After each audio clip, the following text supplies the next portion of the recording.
beings be happy. May all beings be healthy. May all beings be free from harm. May all beings love life. May all beings awaken. Welcome to another episode of Life in Bali, presented to you by Cuke Archives. I pray that you and yours are safe and comfortable and free from economic hardship and able to get out and do whatever it is you want within the limitations of the universal precept of do as little harm as possible. Today, we're honored to have Bhikkhu Moneyya, who is our first guest on Life in Bali.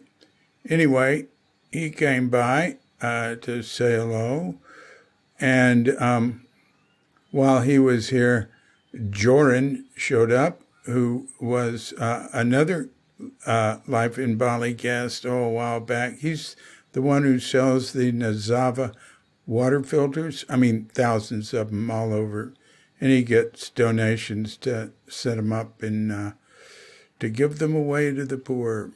And we just bought another one from him, a 2-candle water filter. That's what they call the ceramic filter with charcoal in the middle. And it's like, I'm not sure, it's about 20 liters, about 3 gallons. I'm not sure, 4 gallons. And I got it so because we have construction getting ready to start here. Thanks to a gift from a future guest here, we are able to start work on a guest room. We're able to get it half done so far because I took over our little tiny guest room, which we'd used before, to turn it into a recording studio, and I ain't going to give that up. And the new one will be bigger, and you know what? You can build here for a fraction of what it would cost in America. And Gardino, the contractor, came today and brought some supplies, and there was a big dump of sand to make cement with, and they didn't have it in a dump truck. They shoveled it out. And anyway, Katrinka and I are going to have to be moving out of the bedroom and have to move everything out of there. They've got to shore up the wall, and then because it's not strong enough to hold the second floor. Our bedroom is an add-on to the house, and there is no second floor above it. So there will be, and that'll be cool. Anyway, I got the water filter because I want to be able to provide air puti, pure water. White water is what that really means, but pure water, well, pure water is what it really means. Drinkable water, potable water. And Nyoman went out and got 6. He got 6 sort of food-grade plastic mugs so they can drink water. And I'm going to ask them to go get maybe I'll choose it, a big thermos, and we'll give them hot water. Anyway, the master bedroom and bathroom, they'll be out of commission a month. And he said the job will take 6 weeks. We'll see. I've never seen that happen in America. They're always over. But we'll see what he does here. And they got a thing here called Jam Karat, rubber time, but we'll see.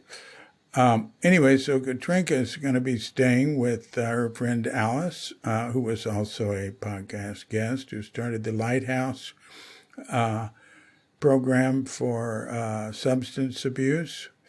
So anyway, while Moneyya was visiting, he had just sent me a poem with some beautiful art. I'm going to put that on his page and on Cuke.com. And a woman painted for him. Looked a little Aboriginal to me. He said she painted him 7 paintings because they had all these dots in it, and that's a mark of Aboriginal art. So maybe it's derivative somewhat. But he also sent the poem for his brother called Brothers. So, while Joeren was here, I just got out my iPhone and recorded Moneyya reading it. So here he's going to read Brothers, and then after he was through, Joeren makes a comment, and then Arek showed up. So he had Moneyya and me are both Americans. Joren's Dutch, but he grew up in France, and he's been here 8 years. Arek is Polish, half Indonesian, and he's grown up in both countries, and I did a podcast with him, too. So we visited a little bit, and Arek and Moneyya went off to the opening of a new vegan restaurant. I think it's vegan. The woman was chef at a vegan restaurant in San Francisco for 10 years, he said. And he got a little hole in the wall place. They're like walking distance from here. So we'll see it later. So okay. So here we go with Moneyya's poem. Okay, Moneyya. Would you please, here, I'm going to give you some light. Would you please read your poem? No.